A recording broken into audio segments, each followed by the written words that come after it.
Deleuze. Difference, rhizomes, and education beyond classification. Welcome to an episode on thinking education relationally. In this episode, we explore Gilles Deleuze's thinking on difference and rhizomes, and what it might mean to approach teaching and learning beyond classification in higher education. Actual and virtual. Gilles Deleuze is another philosopher who views the world in terms of a flat ontology. In his book, Difference and Repetition, Deleuze draws a distinction between what he calls the actual and the virtual. These terms do not mean what we ordinarily take them to mean. Deleuze thinks of the world as a series of swarming intensities which he calls the virtual. These intensities come to take on identities and become actualized through repetition. Language is one of the key factors here. When the world is categorized into discrete things, groups, species, and so on, this reflects the actualization of the virtual. You could say that we could not have a conversation at all had virtual intensities not been actualized into a series of concepts that we employ. Experiencing difference beyond categories. To appreciate what Deleuze means by the virtual, he asks us to think of differences that are not captured by actual differences between, say, cats and dogs when understood scientifically as species. So instead, think of a kingfisher when it is A, a flash of light reflected on the water, merging with the currents of the wind, B, sitting on a branch, or C, put into slow motion in a David Attenborough nature documentary. For Deleuze, such differences in the same point to the way in which identities are abstracted out of experience. Ontologically speaking, the same being here is, from the virtual side of things, not the same being. The kingfisher is not the same as itself. Think how well this notion of the virtual captures the disappointment we sometimes feel when our words seem inadequate to experience. A classroom exercise for sensing the virtual. The Deleuzean philosopher James Williams imagines an educational scenario that would hone our sense of the virtual. Rather than getting children to classify objects into plants, rocks, and so on, we might put a series of things in a box. Without being able to see what they're doing, students put their hands in and touch what is there. This develops a sensuous connection with existence, revealing virtual differences. Students are opened up to experiences that cannot be captured by the domineering force of actualizations. As a result, they may come to relate to and value the world in ways that do not objectify it, do not set it at a distance as something to analyse, but as something they are in the midst of and experiencing. Tree and rhizome, inside and outside. Deleuze later developed his thinking on the distinction between the actual and the virtual in 1,000 Plateaus, co-written with Félix Guattari. Here, Deleuze and Guattari discuss three images of thought, the most famous of which are the tree and the rhizome. Tree-like thought involves an insular depiction of the world in which knowledge emanates from a root to which it can always return. Describing tree-like thought is fairly straightforward. Here we have the image of roots often invisible to the naked eye and the firm, insular trunk from which branches spread. A tree as an image is a self-enclosed entity. Deleuze and Guattari maintain that the law of the tree-like structure always follows the logic of the one that becomes two. Here we might think of Genesis and the creation of Eve from Adam's rib. In this sense, quote, the tree is always the image of the world, or the root the image of the world tree, end of quote. Descartes' cogito is tree-like. Descartes establishes the root, he is a thinking thing, and all other claims to knowledge grow out from that root.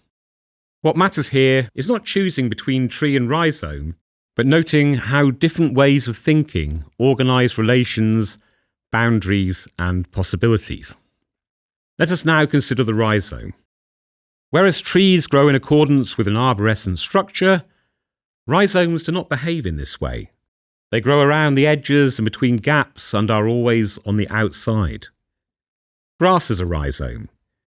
Here we might note the peculiar resistance to destruction displayed by grass. It may be obliterated in one place but simply grows up again elsewhere. We tend not to think of grass in terms of its individual blades. Having no identifiable starting point or end point, the rhizome lacks an established, fixed or stable identity. It is always in the process of becoming. Think of the forest rather than the tree, which goes where it can go and cannot be reduced to the sum of its parts. Rhizomes are multiplicities. We cannot even speak coherently about a rhizome. We must instead refer to some of a rhizome, as we might speak of a patch of grass, which is always multiple. Rhizomes are therefore always in the middle. There is a danger of thinking of the tree and the rhizome as a simple binary opposition. The images of tree and forest neatly exemplify how Deleuze and Guattari problematize binary distinctions between separate entities. It might seem that whether we think in terms of the tree or the forest comes down to a question of perspective. However, there is more to the distinction than this. Deleuze and Guattari often use the terms inside and outside.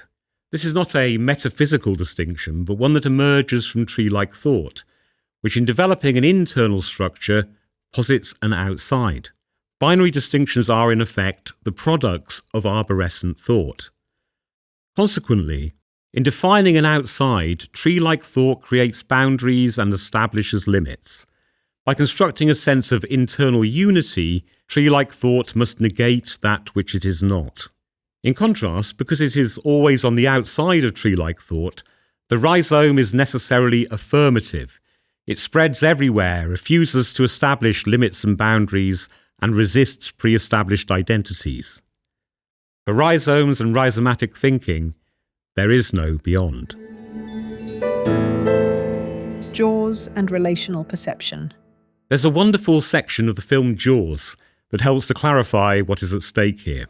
Whilst looking for the shark, the scientist Hooper, who is at home on the sea, expresses his perplexity that the police chief Brody lives on an island when he is scared of the water. Brody replies, "It's only an island if you look at it from the sea." So if you stand on the shore with your back to the sea and look inward towards the centre of the island, you can survey your own little comfortable world, seemingly disconnected from everything else. For Brody, the experience of island life reveals a landlocked, internalizing perspective. He embodies this perspective as the figure of the law. In contrast, Hooper, who spends his life working with sharks in the midst of the flat multiplicity characterized by the sea, cannot entertain the distinction between island and sea in the same way. If one sees the island from the sea as part of an enormous flat network, one node bound in relation to many others, then one's understanding of what the island is and how it exists relationally will be very different. Hooper thinks outside the brackets of Brody's legalistic imagination. One might say that the drama of Jaws derives from a repressed failure to accept that the island is not its own little universe, but exists and survives in its relationship with the sea. The film can be read as a fable about the consequences of failing to see ourselves in relation. Moreover, one might also see the film Jaws itself as part of a rhizome or network and consider the devastating role it played in the depletion of great white shark populations off the coast of California. Local fishermen attempted to reenact scenes from the film with considerably smaller, less threatening, real sharks. Filled with remorse, the author of the novel on which the film was based, Peter Benchley, later dedicated his life to shark conservation. What does this mean for education? For education, this draws attention to how learning is shaped by the images, metaphors, and classificatory habits we inherit, and how alternative ways of thinking can open space for relational, non-reductive forms of understanding.